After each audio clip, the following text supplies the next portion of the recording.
We're going to predict the I've been NFC dreading East. this one, to be honest with you. I really have. But Bro's a diehard Cowboys and Giants fan. Diehard Giants fans, crazy. Diehard Cowboys fan is strong. I will allow it, though. NFC East prediction, first team up, the Dallas Cowboys. Now, last year they won a division 12-5, first-ranked offense, seventh-ranked defense. Where do they finish this year? It is a little concerning to me, the subtractions we saw on the offense. Amari Cooper, although he was inconsistent last year, still they're strong to say. You probably would rather CD because he's younger, a little bit more efficient. You can rely on him. But Amari at his best, the connection that him and Dak had was undeniable. You lose La'el Collins, Connor Williams, who you could have brought back on a team-friendly contract, which is what he signed over in Miami. I would have liked that for the Cowboys. Instead, you lose key parts to your offensive line. La'el Collins particularly, although another one who struggled with injury, you still would rather La'el in that right tackle position as he's one of the better right tackles in the league. Defensively, adding Dante Fowler, not really doing much to the secondary. You add Malik Hooker, that's obviously a nice addition to the squad. But you really have to trust Dallas ultimately. You trust Dak Prescott, you trust CeeDee Lamb, you trust Zeke, you trust Tony Pollard. These are guys that are explosive, that can make things happen. And now they actually just acknowledged that Jalen Tolbert is in a position to start, a rookie That's that exciting. They just drafted. That is super exciting. He was really well, played really well in minicamp. And listen, Michael Gallup is a solid option. Nothing more than that. For an He's ACL, though. correct. He will be back sometime during the season, and he will be very good for them. I do believe that. And James Washington, who is a victim of situation, I do firmly believe over there in Pittsburgh. You're not taking him over Deontay, Claypool, a Juju for that matter of fact. But James Washington still a very solid and serviceable option that Dak Prescott will find success with. And the defensive side of the ball, I still just have to worry about the secondary. I understand that Trayvon Diggs was the league leader in interceptions, but that does not take away from the fact that he gave up the most air yards a cornerback. Most yards, period. Correct. Thank you very much. That's what I meant to say. You can't ignore the fact that Michael Parsons is amongst the best defenders in the NFL already. Of course, his impact is going to be felt. And adding Dante Fowler to go opposite side of DeMarcus Lawrence is huge, especially after losing Randy Gregory to come join my boys over here in Denver. But I do believe in the Cowboys still.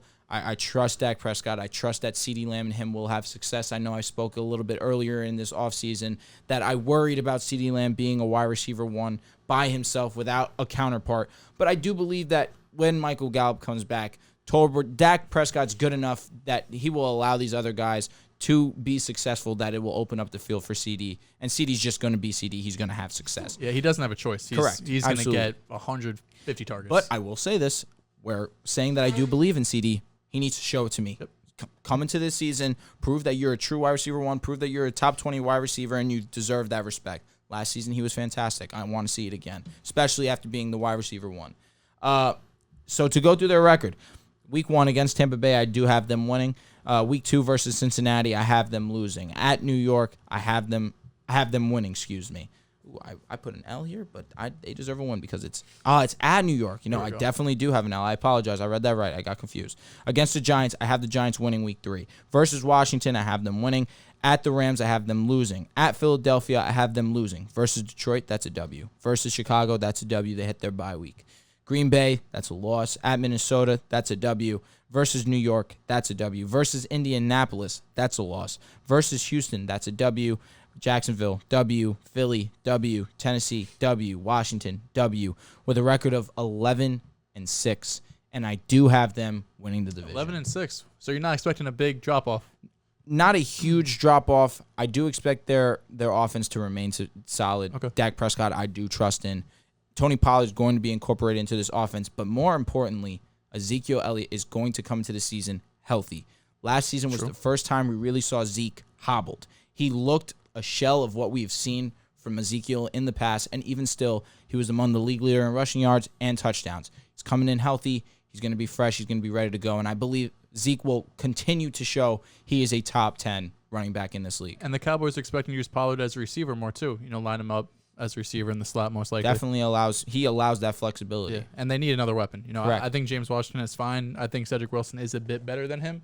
And, I'm fine with that. And whatever Gallup is once he returns from injury, whenever that might be. And Tolbert, you really can't be too high on until you ultimately see it, but there is high expectation on him within the Dallas organization. I do think the Cowboys take a bigger step back than you have them with 9 wins, have them going 9-8. Okay. In the NFC, they could still probably compete for a wild card spot. NFC is not that strong, especially compared to the AFC. Like you mentioned, I think the offseason departures are going to hurt them the most. Amari Cooper, Randy Gregory, Connor Williams as well on the offensive line. I agree with that. The offense, I'm not that worried about, right? I think Dak's still going to be a top 12 quarterback. The offensive line, they're elite at guard and tackle with Zach Martin and Tyron Smith. But the other 3 positions, I don't think we're going to see the Cowboys offensive line as we've thought about them in years past when they've had one of the top 5 offensive lines, in the league. At receiver, I think they'll be fine. Just because how much they're going to be throwing the ball, I think the numbers are going to be there for CD. He'll be good. Zeke and Pollard, Schultz as well, who's really going to be their number 2 option. Mention Schultz. Yeah, 100%. Dalton Schultz is could possibly get 1,000 yards this year. He had, I think, 800 or 900 last season. Defensively, it's interesting because I'm glad you brought up Trayvon Diggs, because originally we were going to have a Trayvon Diggs Would You Rather a few weeks ago. Never got to use my stats and everything. But similar to the Bengals topic, right, where everyone just says the Bengals have the worst offensive line in the league. It's not close. He got sacked the most in NFL history, all of this. I'm like, okay, we hear it with Trayvon Diggs all the time too, where he led the league in interceptions, 11 interceptions, the most since like 1980. But he allows all these yards, right? He allowed over 1,000 yards. The only cornerback in the NFL this past season to allow over 1,000 yards. I think the guy in second only had like 800 or 900. So it was a pretty drastic margin. But I went in, PFF premium stats. We rock with PFF. Cool. He had nodded for the podcast listeners. Trayvon Diggs allowed a 56% completion percentage when targeted, 70 passer rating on 101 targets. Compare that to a guy, Jalen Ramsey's pretty good. Jalen Ramsey allowed 61% completion percentage, 84 passer rating, 117 targets. If you want to talk about yardage, thank you. Trayvon Diggs allowed the most in the league with 1,000 and change. I don't have the exact number. Marshawn Lattimore allowed the 3rd most. We all look at him as a top 3-4 corner in the league, 862. Kenny Moore, who we look at as probably the best slot corner in the league, allowed the 2nd most yards at 944. Can I ask you what was Jalen at, though? I don't have it in front of me. I look. Yeah. And then you also have guys like Xavier Howard who allowed the 10th most yards. So I don't want to overlook yards. It is important. If you allow yards, you're allowing guys to be open. But you also have to take into account that all of these guys that we consider elite cornerbacks also allow a lot of yards as well. Especially when you have an offense that was as good as Dallas's. You're going to also have teams trying to catch up in the second half of games, going to be passing more often. So Trayvon Diggs, he's 24 years old, just led the league in interceptions. It was year 2. I think Diggs is going to have a really good year this upcoming season. I hope he brings the yardage down. I don't think he gets 11 interceptions again. That's insane. And he was also 11th best in terms of passer rating when targeted. He was better than Pat Surtain. Surtain had him by 1 percentage point. He's elite. Denzel Ward, he was better than as well. His completion percentage when targeted was better than Lattimore, Surtain, Denzel Ward, and Jalen Ramsey. So if you want to look into the stats, the yardage there, fine. But when he's actually targeted, he really did play pretty well. I know there's moments where, especially against like clip against Kadarius Toney, he looked lost at times.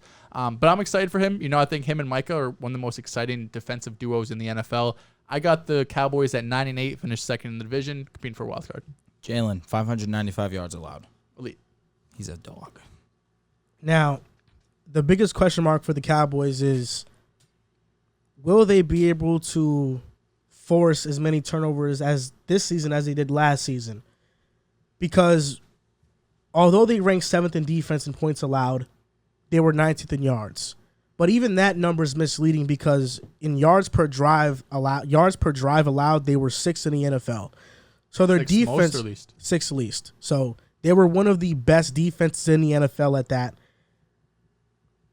Ultimately, it's the way you view the Cowboys is how big of a loss do you think Amari Cooper, Cedric Wilson, La'el Collins, and Connor Williams actually are? Gregory. And Randy Gregory, but honestly, I think he wasn't spectacular. He was good. He's a very good pass rusher, but if they line up Micah Parsons there more, I think they'll be more than fine. DeMarcus Lawrence is still an elite level edge rusher, so they have that option as well. Ultimately, I don't think the Cowboys are going to drop off much because I think when you have a great quarterback, which Dak Prescott is, you hardly ever drop off. I think he's better than Carson Wentz. I think he clears Daniel Jones, and I think he clears Jalen Hurts.